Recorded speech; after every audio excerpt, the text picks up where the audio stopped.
Hello అండి. ఈరోజైతే ఒక కొత్త ఐటెమ్‌తో మీ ముందుకొచ్చేసాను. అదేంటంటే మెంతికూర కుడుములు. నాకు ఈ మధ్య తెలిసింది కానీ చాలా బావుంటది. ఒకసారి చేసి చూద్దామా? ప్రాసెస్ ఏంటో చూసేయండి. దీనికి మనకు ముందుగా కావాల్సింది ఏంటంటే మెయిన్ ఇంగ్రీడియంట్ మెంతికూర. మెన్ పచ్చిమిరపకాయలు, జీలకర్ర, వెల్లుల్లి. మనం ముందు దీనికి ఏం చేయాలంటే కుడుములు చేసుకోవడానికి గోధుమ పిండిని కొంచెం చిటికెడు ఉప్పేసుకొని చపాతీ పిండిలాగా గట్టిగా కలుపుకొని పెట్టుకోవాలి. ఇది మినిమమ్ ఒక హాఫ్ అన్ అవర్ నానితే అయితే బాగుంటుంది పిండి మనం చేసుకోవడానికి కూడా. కలిపి పెట్టుకొని మూత పెట్టుకొని పక్కన పెట్టేసి మెంతి కూరని చిన్న ముక్కలుగా కట్ చేసుకోవాలి. ఆకులు వేరేసి కాడలు అవి లేకుండా పెట్టుకోవాలన్నమాట. ఆ తర్వాత వచ్చేసి పచ్చిమిరపకాయలు, జీలకర్ర, వెల్లుల్లి కొంచెం కచ్చాబద్దాగా మిక్సీ వేసుకుని పక్కన పెట్టుకోవాలి. అది గ్రైండ్ చేసేటప్పుడు కొంచెం రాళ్ళుప్పు కూడా వేసుకుంటే బాగుంటుందన్నమాట. మరి పేస్ట్ లాగా అయితే చేయకండి. ఆ తర్వాత అది ఒక గిన్నెలో వేసుకొని పెట్టేసుకున్న తర్వాత ఇప్పుడు మనం కుడుములు ప్రాసెస్ చూసేద్దాము. కుడుములు ఎలా చేయాలంటే కొంచెం మనం ప్లేట్లో పొడిపిండి వేసుకుని ఈ కలిపెట్టుకున్న గోధుమ పిండి ఏదైతే ఉందో దాన్ని చిన్న చిన్న ఉండలుగా చేసుకుని ఫస్ట్ అంటే ఈజీగా అవ్వడానికి అట్లా వేసుకుని నేను చూపించిన విధంగా తర్వాత వాటిని అలా పిండిలో ప్రెస్ చేయాలన్నమాట. అవి చిన్న చిన్న బిళ్ళల్లాగా వస్తాయి కదా, అట్లా మనం ఎన్ని కావాలంటే అన్ని చేసుకోవచ్చు. కానీ మెంతికూర ఎక్కువ ఉంటే బాగుంటుంది అనమాట. నేనైతే ఒక కప్పు పిండి కలిపాను. కప్పు పిండికి 3 కట్టల మెంతికూర వేశాను నేను. ఇలా అన్నీ చేసి పెట్టుకున్న తర్వాత వీటిలో మనం పిండిలో వేసి చేస్తున్నాం కదా బిళ్ళల్ని. ఈ పిండి మనకి ఎక్సెస్ పిండి ఏం చేయాలంటే జల్లించేసుకోవాలి. జల్లిబుట్ట ఉంటుంది కదా స్టీల్ది, దాంట్లో వేసుకుని మనం ఇలా జల్లించుకున్నాం అనుకోండి, ఆ ఎక్కువ పిండి ఏదైతే ఉందో అది కిందకు వచ్చేస్తుంది. ఇప్పుడు స్టవ్ మీద ఒక మూకుడు పెట్టుకుని దాంట్లో కొంచెం అంటే ఒక 2 స్పూన్లు 3 స్పూన్లు ఆయిల్ వేసుకుని దాంట్లో కొంచెం ఆవాలు, కొంచెం జీలకర్ర వేసుకుని ఈ వేయించిన ఏదైతే వెల్లుల్లిపాయ, పచ్చిమిర్చి పేస్ట్ ఏదైతే ఉందో అది ఇందులో వేసుకోవాలన్నమాట.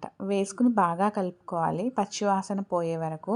ఎందుకంటే పచ్చిమిర్చి, వెల్లుల్లిలో కొంచెం పచ్చితనం ఉంటుంది కదా, అది పోయేలాగా కలుపుకోవాలన్నమాట. వేయించుకోవాలి బాగా. వేయించుకున్న తర్వాత దీంట్లో చిటికెడు పసుపు వేసుకోవాలి.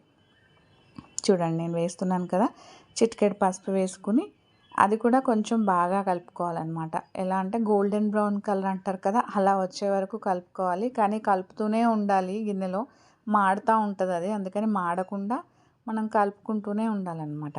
ఇవి కొంచెం ఒక 2 మినిట్స్ ఫ్రై అయిపోయిన తర్వాత మనం ఏదైతే కోసి పెట్టుకున్న మెంతికూర ఉంది కదా, ఆ మెంతికూరని ఇందులో వేసేసేయాలి. వేసేసి బాగా కలుపుకోవాలి. కలుపుతూ ఇప్పుడు ఏంటంటే మెంతికూర మగ్గుతూ ఉంటుంది. ఇప్పుడు మనం ఈ కుడుముల ప్రాసెస్ చూద్దాం. స్టవ్ మీద మన ఇడ్లీ ప్యాన్ గిన్నె ఉంటుంది కదా, అది పెట్టుకుని ఆ ఇడ్లీ రేకుకి కొంచెం నూనె అప్లై చేసుకుని ఈ కుడుములు వేసి ఒక 5 నిమిషాల వరకు స్టీమ్తో ఉడికించాలన్నమాట. మనం ఇడ్లీలు ఎలా అయితే ఉడకబెడతాం కింద గిన్నెలో నీళ్ళు పోసి అట్లా అన్నమాట. ఈ 5 మినిట్స్ అయిన తర్వాత ఇడ్లీలు ఉడికినట్టుగానే ఇవి కూడా ఆవిరికి ఉడికిపోతాయి. అవి తీసి పక్కన పెట్టుకోవాలి. ఈ 5 మినిట్స్ లోపల మనకి మెంతికూర ఏదైతే స్టవ్ మీద మనం వేసామో అది కూడా చూడండి నూనె పైకి తేలుతూ ఉందన్నమాట.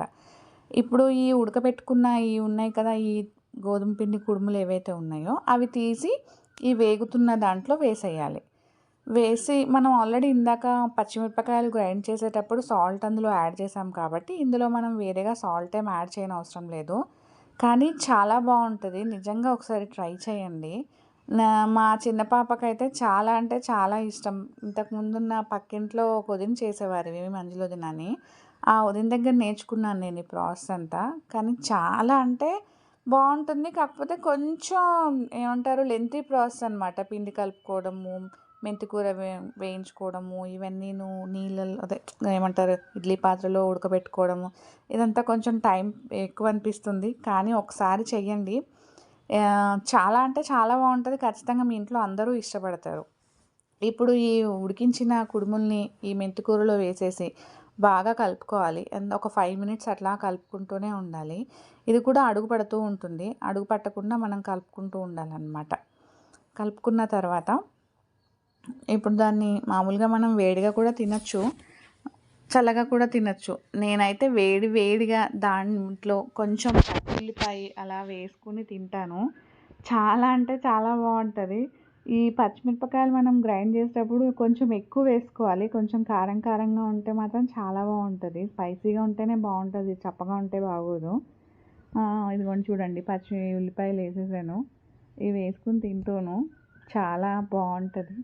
ఇలాంటి వీడియోస్ చాలా పెడుతూ ఉంటాను నేను. ప్లీజ్ లైక్ చేయండి, కామెంట్ చేయండి, షేర్ చేయండి, సబ్స్క్రైబ్ చేయడం మాత్రం మర్చిపోకండి. ఇదిగోండి చూడండి, నేను తింటున్నాను. నిజంగా బాగుంటేనే బాగుందని చెప్తాను ఫ్రెండ్స్ నేను. బాగాలేకపోతే బాగాలేదని